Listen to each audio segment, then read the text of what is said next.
بسم اللہ الرحمن الرحیم۔ پرانے وقتوں کی بات ہے کہ بغداد کے کسی گاؤں میں ایک حکیم صاحب ہوا کرتے تھے جو کہ بہت ہی نیک اور دیندار تھے۔ ان کا دواخانہ گاؤں سے دور ایک پرانی سی عمارت میں ہوا کرتا تھا۔ حکیم صاحب روزانہ دکان جانے سے پہلے اپنی بیوی سے کہتے کہ جو کچھ تم کو آج کے دن کے لیے درکار ہے ایک پرچی پر لکھ کر دے دو، اور وہ ایسا ہی کرتی۔ حکیم صاحب سب سے پہلے دکان پر آ کر وہ پرچی کھولتے اور بیوی نے جو چیزیں لکھی ہوتی ان چیزوں کی قیمت دیکھتے اور پھر اللہ تبارک و تعالیٰ سے دعا کرتے، اے اللہ، میں صرف تیرے حکم کی تعمیل میں تیری عبادت چھوڑ کر یہاں دنیا داری کے چکروں میں آ بیٹھا ہوں۔ جو ہی تم میری مطلوبہ رقم کا بندوبست کرے گا میں اسی وقت یہاں سے چلا جاؤں گا۔ اور پھر یوں ہی ہوتا۔ جیسے ہی مطلوبہ رقم پوری ہوتی حکیم صاحب اللہ کا شکر ادا کرتے، پرچی پر لکھا ہوا سامان لیتے اور گھر چلے جاتے۔ ایک دن حکیم صاحب نے دکان کھولی اور رقم کا حساب لگانے کے لیے بیگم کی دی ہوئی پرچی کھولی تو پرچی کو دیکھتے ہی رہ گئے۔ ایک لمحے کے لیے تو ان کا دماغ گھوم گیا، لیکن جیسے ہی انہوں نے اپنے اعصاب پر قابو پایا تو دیکھا کہ پرچی پر آٹے دال کے سامان کے بعد بیوی نے لکھا تھا کہ بیٹی کی شادی کا سامان۔ حکیم صاحب کچھ دیر سوچتے رہے، پھر سب چیزوں کی قیمت لکھنے کے بعد شادی کے سامان کے سامنے لکھ دیا۔ یہ اللہ کا کام ہے، اللہ ہی جانے۔ ایک دو مریض آئے، ان کو حکیم صاحب نے دوائی دی۔ اسی دوران ایک امیر تاجر اپنی سواری پر ان کی دکان کے سامنے آ کر رک گیا، لیکن تاجر کے آنے کو حکیم صاحب نے کوئی توجہ نہ دی، کیونکہ کئی بڑے بڑے تاجر حکیم صاحب کے پاس علاج کروانے کے لیے آیا کرتے تھے۔ جب تمام مریض دوائی لے کر چلے گئے تو وہ تاجر اپنے گھوڑے سے اترا اور حکیم صاحب کو سلام کر کے سامنے بیٹھ گیا۔ حکیم صاحب نے کہا کہ اگر آپ کو کوئی دوائی لینی ہے تو یہاں قریب آ جائیے، اور اگر کسی اور مریض کی دوائی لینی ہے تو مریض کی کیفیت بیان کر دیں۔ وہ صاحب بولے، حکیم صاحب، لگتا ہے آپ نے مجھے پہچانا نہیں ہے، اور پہچان بھی کیسے سکتے ہیں؟ میں 15 سال کے بعد آپ سے مل رہا ہوں۔ جب میں پہلی بار آپ کے پاس آیا تھا تو میں خود نہیں آیا تھا، بلکہ اللہ نے مجھے آپ کے پاس بھیجا تھا، کیونکہ اللہ میرا گھر آباد کرنا چاہتا تھا۔ ہوا کچھ یوں تھا کہ میں تجارت کے سلسلے میں بازار آیا ہوا تھا۔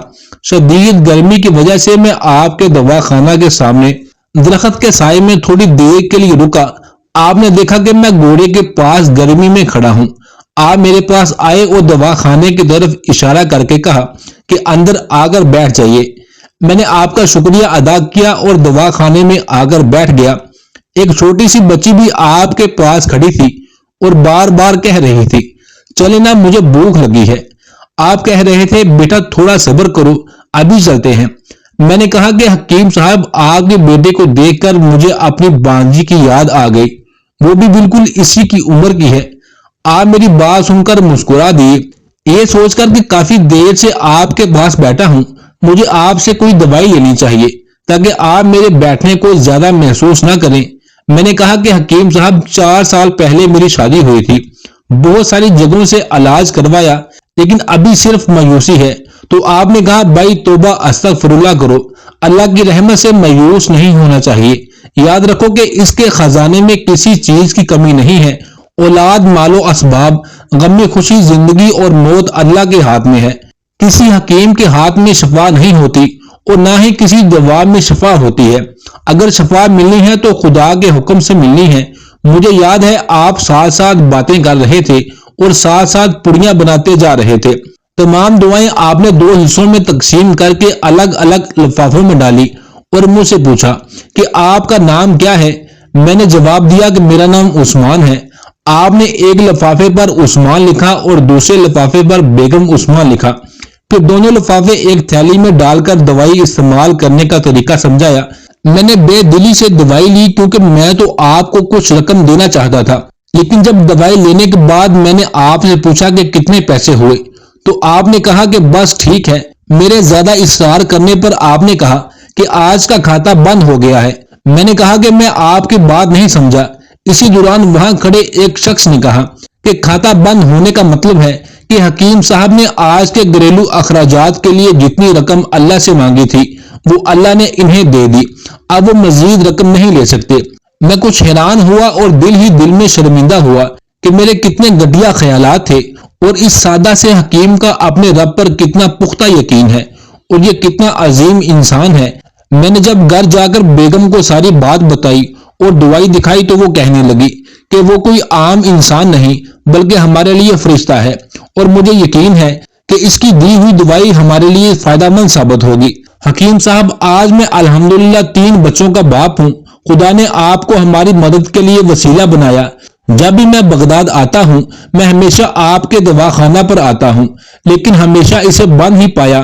میں کل بھی آیا تھا لیکن آپ کا دواخانہ بند تھا۔ ایک آدمی پاس کھڑا تھا، اس نے کہا کہ اگر آپ کو حکیم صاحب سے ملنا ہے تو 11 بجے لازمی پہنچ جائیں۔ اس لیے آج میں سویرے سویرے آپ کے پاس آیا ہوں۔ جب میں نے 15 سال پہلے آپ کے بیٹے کو دیکھا تو بتایا تھا کہ اسے دیکھ کر مجھے اپنی بانجی کی یاد آ رہی ہے۔ میری بانجی کی شادی اس ماہ کی 15 تاریخ کو ہونا تھی اور اس کی شادی کا سارا بندوبست میں نے اپنے ذمہ لیا ہوا تھا۔ میں نے اسے رقم دی تاکہ وہ اپنی مرضی کی چیزیں خرید سکے۔ اسے بخار تھا لیکن اس نے کسی کو نہیں بتایا اور اسی حالت میں شادی کی ساری چیزیں خریدتی رہی، اور پھر ایک دن بازار میں بے ہوش ہو کر گر گئی۔ طبیب کے پاس لے گئے تو پتا چلا کہ اسے گردن توڑ بخار ہے اور وہ اسی بے ہوشی کی حالت میں دنیا سے رخصت ہو گئی۔ بانجی کی وفات کے کچھ عرصہ کے بعد مجھے اور میری بیوی کو آپ کے بیٹے کا خیال آیا اور ہم نے فیصلہ کیا کہ ہم شادی کا سارا سامان آپ کی بیٹی کے لیے گھر پہنچا دیں گے۔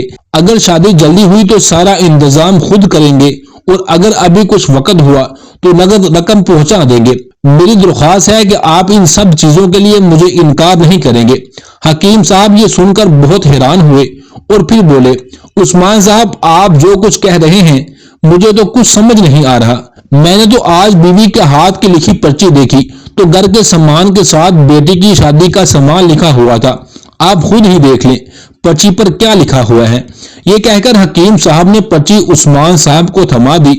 تاجر عثمان نے جب پرچی دیکھی تو حیران رہ گیا۔ اس پرچی پر لکھا تھا، خدا کا کام ہے اور خدا ہی جانے۔ حکیم صاحب نے کہا کہ عثمان صاحب، آج تک ایسا نہیں ہوا کہ جو بھی پرچی راشن لانے کے لیے بیگم نے دی ہو اس کا بندوبست نہ ہوا ہو۔ آپ کی بانجی کی وفات کا مجھے بے حد افسوس ہے، لیکن میں اس پاک ذات کی رحمت پر حیران ہوں جو کیا کیا کرشمے دکھاتا ہے۔ اور پھر اس طرح حکیم صاحب کی بیٹی کی شادی کا بندوبست ہو گیا۔ دوستو، یہ کہانی تو یہاں ختم ہو جاتی ہے، لیکن اس کہانی سے ہمیں بہت بڑا سبق حاصل ہوتا ہے کہ اللہ تعالیٰ پر ہمیشہ بھروسہ کرنا چاہیے اور اللہ تعالیٰ کی رحمت سے کبھی بھی نا امید نہیں ہونا چاہیے۔